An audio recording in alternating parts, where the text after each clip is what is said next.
Hello, I'm Adam Kurzawa, Head of Partner Development at Expand the Room. Over the last few weeks, we've been getting requests from clients and other friends at digital agencies looking for tips and tricks on making the move to a remote workforce. Given everything that's going on with COVID-19, we thought it would be a good time to share a little bit about what we've learned being a distributed company. Before I get into that, you might be asking, what the heck does Expand the Room know about being remote, and who are you guys? So I'll jump into a little bit of a quick background here. I'm going to go through four key areas in the presentation today. One being tools, things that we think you need to have set up to be successful as a remote or distributed company. Video skills. Video conferencing is so important when working remotely, and we'll cover that. Some common obstacles that we've seen, five big ones, challenges, and some of the solutions we've employed to try and get through those. And then just basic etiquette and tips, little things to help you if you can get one win every day as you make the transition into remote working. We think that's a huge first step. So first, a little bit about Expand the Room. We're a privately owned digital creative agency. We've been in business for 18 years. We were located in Lower Manhattan until 2018, and then we went fully distributed. It was actually a mindful, a purposeful decision. We just felt like we were spending a lot more time traveling to visit clients versus having clients come to our workspace downtown. And it was also more about, just the future of work and where we saw our workforce, and giving our team members more of their time back and allowing them to be more efficient in their work and with their families. As of now, we have team members in Alaska, Spokane, Washington, Memphis, Chicago, Philadelphia, and the majority of our team is still in the New York and New Jersey area. And we're a team of 21, and we've been, successfully fully distributed now for 2 years. Getting into some of the tools that you'll need to make sure that your workforce is set up. Now, we know it's been an abrupt change for some with COVID-19. So some of these things may already be in place, but just a good refresher for those that might not have some of these things up and running already. There are some all-in-one solutions. For some teams, Microsoft Teams works really well, which gives you access to Office 365, Outlook, Skype, etc. G Suite, we leverage some of the G Suite tools pretty extensively, including Gmail, Hangouts, Calendar, Drive for files, Doc Sheets, Slides, etc. And then Apple software, people still use Pages, Keynote, Numbers, etc. FaceTime, although there isn't a really great FaceTime chat that allows multiple people on just yet for desktop, but I'm pretty sure we'll cover some solutions that'll work for your team today. Chat. Lots of business still happens in email, but there's a real-time back and forth that just needs to happen when you're working remotely. We're heavily leveraging Slack at Expand the Room. As I mentioned, Microsoft Teams, Google Hangouts, Discord is also becoming more and more popular, and we're hearing more about that from clients and other agencies.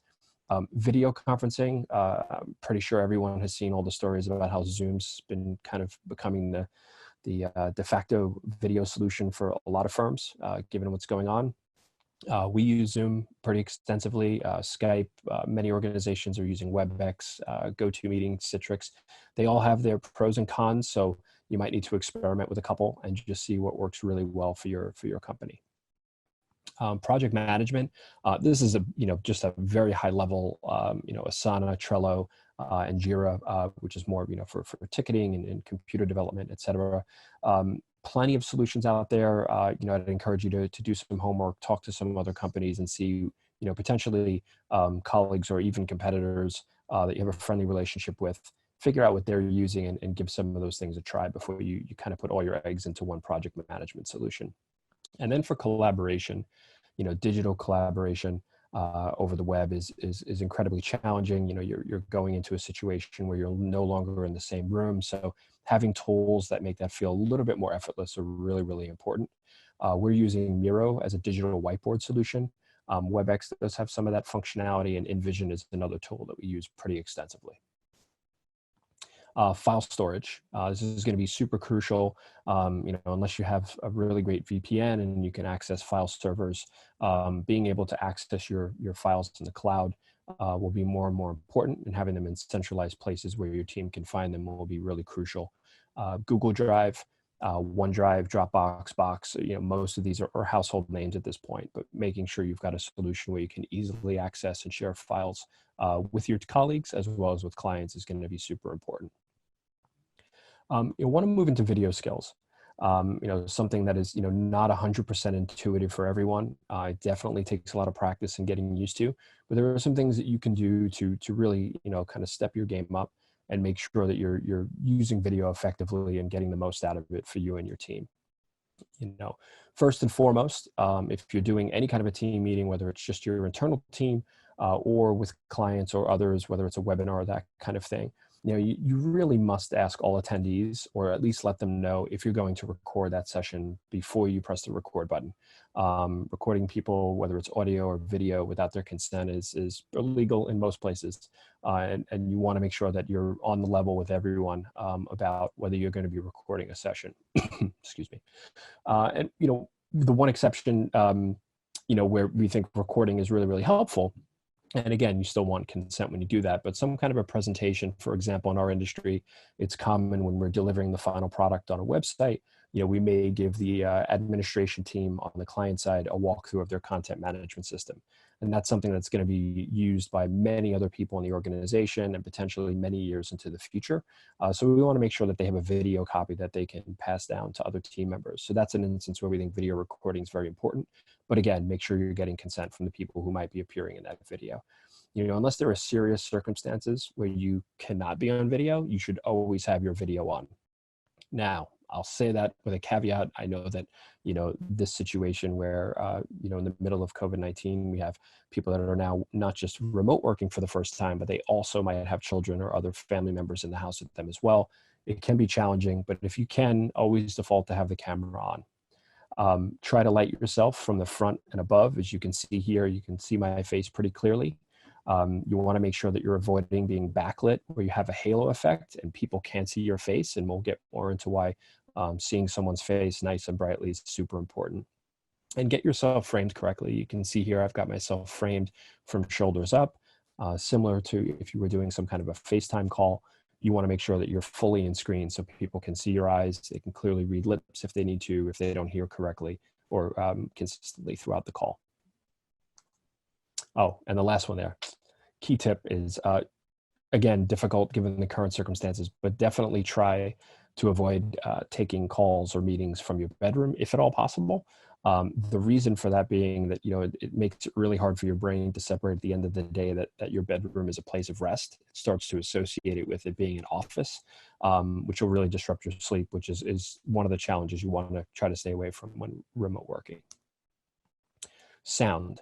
Before jumping onto a video conference, make sure you silence all of your desktop notifications. Slack, Macmail, Outlook, messages, nothing's more disruptive than having a bunch of dings and alerts popping in when you're on a group meeting with people. There are some softwares that provide snooze notifications. We've used Muzzle quite a bit. Make those your friend. This way, when you get on a video conference, you're fully engaged and you don't have to worry about any disruptions. Mute yourself unless you're talking. If you have a point to make, especially if your video is on, you can raise a finger or your hand and wait for the meeting host to call on you. One of the other things is a lot of the video conferencing softwares, such as Zoom, have a great chat functionality. So you can make it a policy at the start of the meeting to tell people if you have a question or you want to be called on to speak, just write it in the chat, and then the meeting host can call on you in the order that it was in the chat. And get a decent microphone and headphones for that matter. If you can't get a proper microphone, just invest in a decent set of headphones that potentially have noise reduction, because you'll want to block out outside noise so you can focus on the meeting. Doesn't have to have noise reduction. We found that anything wired typically works pretty well. Bluetooth headphones can be used, Apple AirPods, that kind of thing. But we have found that they'll sometimes drop connection or the sound won't be quite as good when you're speaking on a video conference.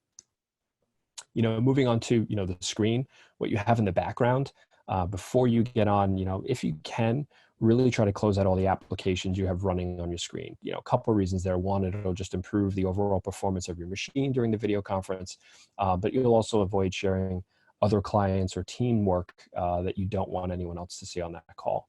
Same goes for closing out unnecessary browser tabs. and tidying up your desktop if you can. The first impression people are going to get when they come in a video conference and you're sharing your screen is getting a look at what you have on your desktop. So you want to try and make sure that that's as clean as your desk would be in an office setting. And if you can't, if you can try to have what you're presenting front and center, before you share your screen, that'll just make it easier to make that switch to be presenting it, and also have a printed copy. I've got paper right here myself. If you forget what you need to say, or you get, there's a little bit of a hang up and you can't advance to the next slide, at least you can keep your train of thought and keep the presentation moving along. A couple common obstacles. In this second section, what we'll try to do is go through a couple common challenges that we've seen in remote working and some of the solutions we've employed to get over those hurdles.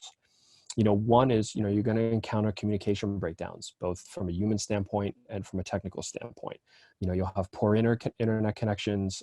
You can expect that important calls are going to break apart for any number of reasons. Conversations could drop at critical moments that you can't expect for. And basic human communication is different when everyone isn't co-located somewhere. You've got 5 senses, and right now we're only using 2, maybe 3 if you're really good. So the switch to remote work causes you to really focus on looking at people on video and listening with intent and staying engaged. Some solutions, mind your environment and use good tools. To the tool section previously, having all those tools in order will help you just really get on your way. If your home connection is weak, if your Wi-Fi isn't great, really try to upgrade it or get signal boosters throughout your home or apartment, and test it frequently. If you find that when you're on video conferences that you're dropping signal, try to make sure you move to another room where you are getting a better signal. Be mindful of bandwidth hogs like kids gaming, with a lot of kids being home, remote learning now, having a bunch of people on the Wi-Fi network can kind of jam things up. So just try to schedule things with your family if you have them at home when you're taking meetings. If you're on a video call and your signal gets choppy, the rule of thumb there is, definitely the first thing you should do is turn your video off.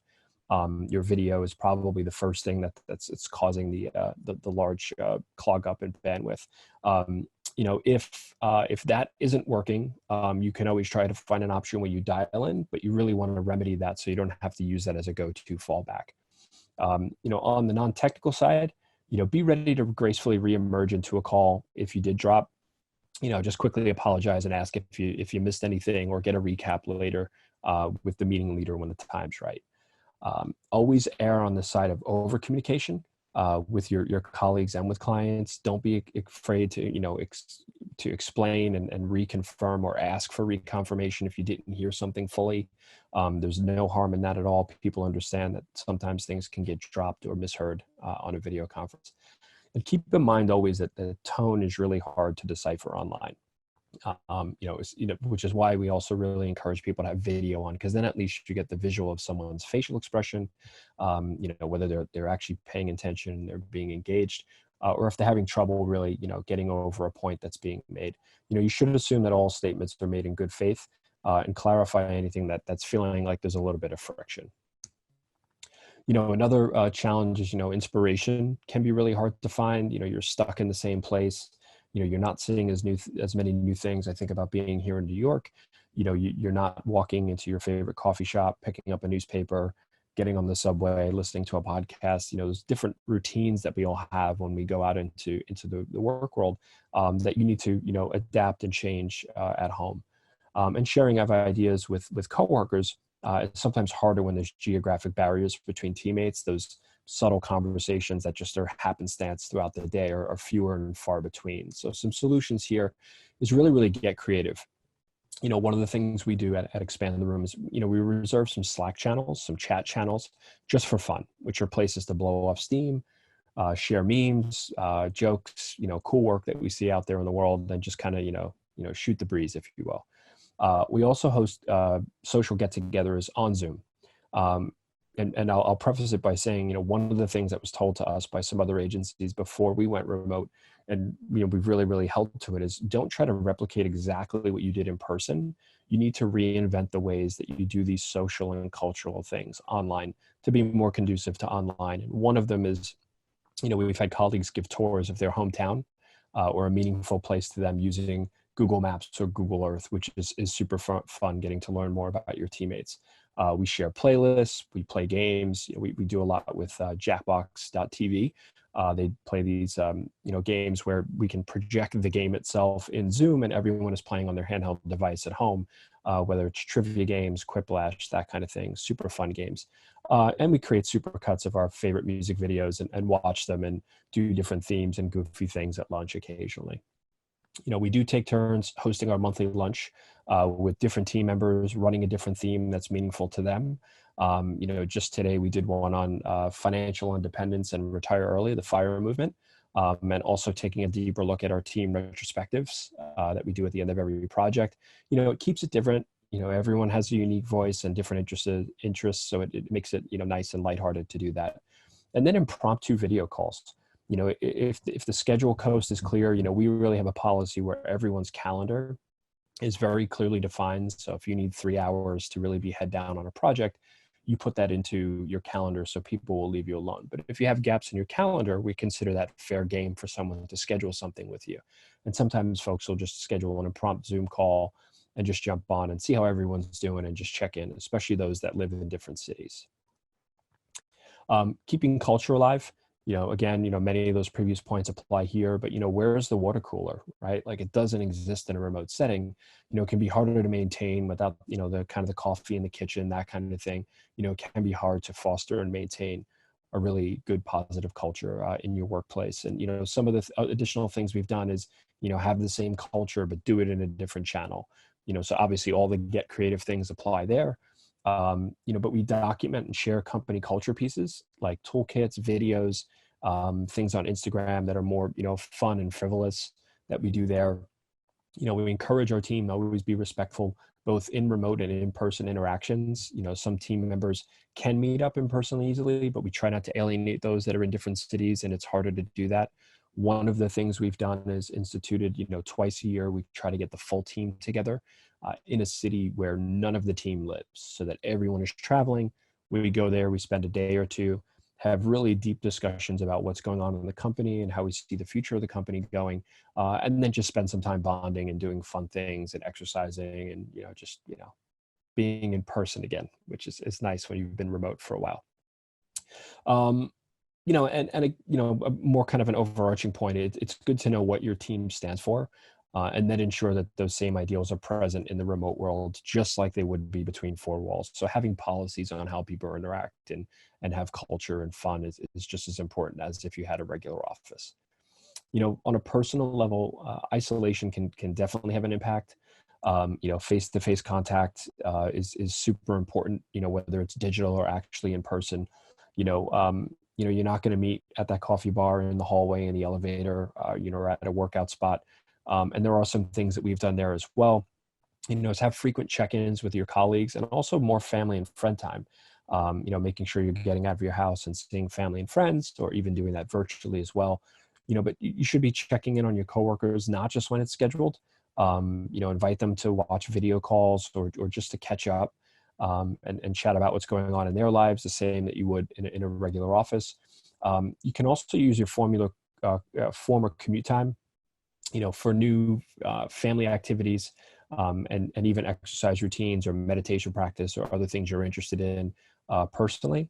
We're in kind of an unprecedented moment where many people are really finding themselves not just working from home, but also with their spouses and kids. So setting up concrete schedules, again, like not just the schedule with your team, but a schedule on the home so that, your children, your spouse, roommate, whoever's living with you knows when you might need quiet time to get away and have a call or just some quiet time to yourself while you're doing that. Lack of movement, particularly in a situation where, you might have an emergency in your state, in your country, and then you've got to be on lockdown like right now. You can't leave the house. So it can be real challenging to exercise, get nutritious food, that kind of thing. This is present even not in these situations. You have this situation where you're forcing yourself to make sure that you get out and have exercise. One anecdote that someone shared was there was an individual who would get up, take a shower, have breakfast, get dressed, walk out of their apartment, do a lap around the block, and then come back in and start their work day. It was almost like a mental reset. And little things like that are, pretty valuable. Um, we recently hosted an online workout session where, folks were able to get, a little bit of movement, with the whole team, and we were able to see each other, which was super fun. And then we've also heard that, some folks are starting off meetings or starting off work days with group meditation online as well. So things like that can have a big impact on kind of alleviating isolation and promoting kind of a team atmosphere. Etiquette and some tips. Just some additional things on video conferencing. People can absolutely see you when you're on your phone, you're mentally checked out, or you're looking at something else on your screen. So, to make the most of not just the video conference, but to be respectful of your teammates, give it your undivided attention. It'll make sure that you retain the information. You're not, bumping in at the end and saying, "Oh, I didn't hear something. Can you repeat it?" And you're making good use of everyone in the company's time by being engaged on those calls. If you're breaking up on a video conference, again, turn your camera off. And if multiple people are breaking up, the problem is likely on your end. So you should try to go to another room again and find a better Wi-Fi connection. For another video tip is for your profile, whether you're using Skype, Zoom, whatever the software is that you're using, put a profile picture in. For those instances when you do have to turn your video off, at least folks will see a photo of you, and it'll just be a little bit more of a personal thing than having a black screen with white text that has your name in front of you. Situate your window at the top of the screen. You can see throughout the video, I've been really trying to talk, directly into the camera. If you put your camera down in the lower right, you can see my eyes would be down here, and I'm not looking directly at the camera. And it just makes people feel more that you're emulating that, more normal eye-to-eye contact that you would have in person.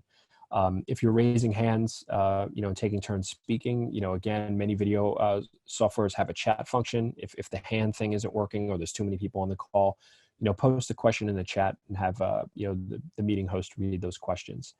And then some video conferencing softwares even have advanced features. I won't get into too many of those in this presentation, but there are things like remote control where you can pass that around to other team members who need to take part in the presentation and share their part of it. And you can also do some things with annotating on the screen and making sure, you're highlighting key things by physically drawing on the screen, but we'll potentially cover that in another video. Just some general etiquette and tips. Now more than ever, as if it wasn't important in person, all of your meetings should have an agenda, a proposed time duration, a meeting leader, a separate timekeeper, and somebody really taking notes. And as that meeting is going on, the timekeeper should be keeping the meeting leader on task, making sure you're not going over. The meeting leader should be calling on people if they have their hands raised or they're putting questions in a chat. And then someone should circulate those notes around after to make sure that everybody got the right takeaways and to-dos and next steps after the meeting. Definitely make clear team-wide policies on communication and expectations, and expand the room. Our basic policies, if your calendar is open and someone sends you a Slack message, for example, the idea would be, within 15, 20 minutes, you should at least get a response saying, yes, I have the answer, or hey, I'm busy, I'm going to give you a call in 45 minutes, or give you some kind of an update. But you shouldn't leave your colleagues hanging, just because everyone's working remotely. You should be engaged and responding in a timely manner, like you would if someone was sitting next to you in an office. Everyone, this is more of an overarching statement, and an individual statement. Everyone really needs to raise their EQ or their emotional intelligence. And realize when it's the right time to pick up the phone, or better yet, get on a video conference and talk something out. It can be very isolating working from home.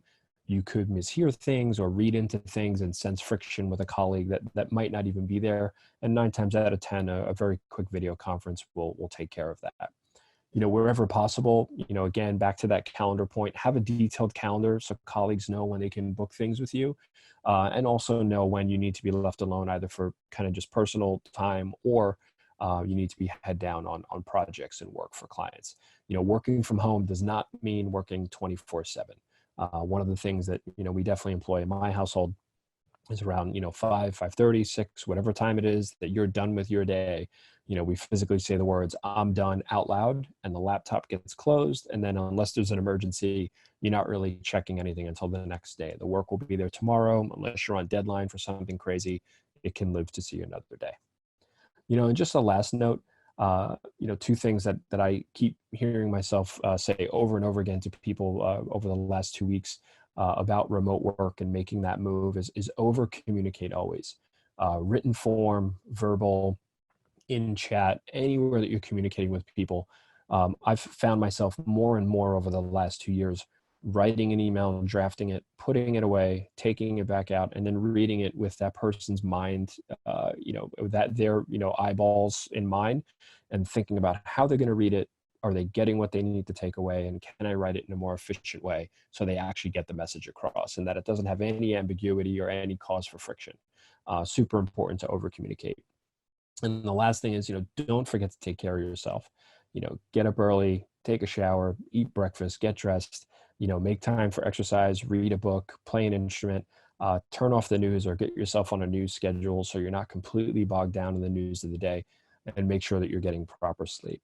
Again, we've been a remote workforce for 2 years, and it's worked out extremely well for us. And we consider ourselves fortunate to have made the move when we did. We are going to make this presentation available. There'll be a link underneath this YouTube video where you can go to our site and download this presentation if you want to share it with colleagues. Also going to put another YouTube video in that we made a couple years back about leveling up your video conferencing skills. That goes into more of those deeper video conferencing tips that I mentioned. And then the last thing is, if you have any questions, feel free to reach me on LinkedIn, Adam Kurzawa, it's Kurzawa, or just email me. It's adam@expandtheroom.com. I hope you guys are doing really well out there. And if you have any issues with remote working, please feel free to reach out to us and we'd be happy to help. Thank you.